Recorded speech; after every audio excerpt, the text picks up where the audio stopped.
So, dopamine versus sadism, and I'm just speaking this on a very general term, right? So, dopamine is a very healthy thing that we can reach from our brain. It's a beautiful chemical. Of course, there's many different ways that we can interact, or we can have dopamine crashes and stuff like that, which I recently have been experiencing. So, but small goals, bring that dopamine back alive.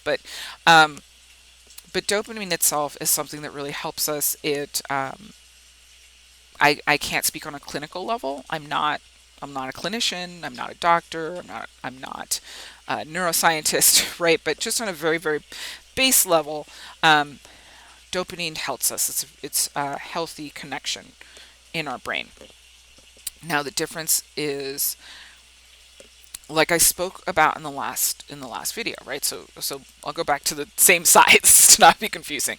Dopamine, here we go. Dopamine is a healthy release. It's something that we can access in our brain. We can do that through um, uh, completing short goals. We get a little dopamine rush from that. We can do that in healthy ways to access the dopamine um, in our brain. Now, BDSM, looking from the outside, sees dopamine, right, and is like, you can get that here.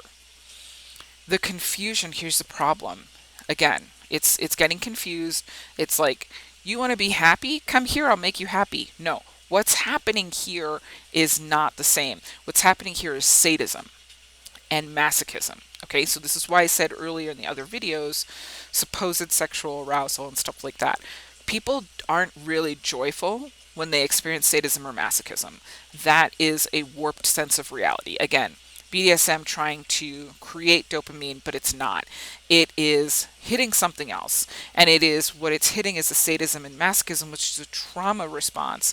And so it seems to be misconstruing the sadism and masochism as um, as something good, as dopamine, right?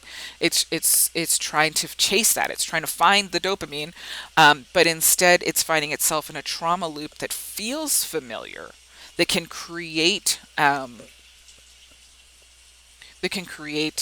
the misperception of this is good when it's actually it's a trauma response, and it is you're surviving something. So you get the elation of I survived something that gets misconstrued as a healthy connection with dopamine, but what's actually happening is you're getting the elation that you survived something. That high that you get is adrenaline, and it's also, oh my gosh, I just escaped. It's like I just escaped the tiger. Whew. That's what you're experiencing here. You're not getting a healthy connection to dopamine. So this is where BDSM creates that confusion. I hope that's a little clear. If you have any questions, and again, I'm constantly evolving my way of how to express things and researching and finding ways to express things deeper. And would love people's insight if you have more insight on things like this. Again, not a neuroscience a scientist or anything like that, but this has been the experience and what I've witnessed through being in BDSM in 13 years and being out of BDSM for over a decade.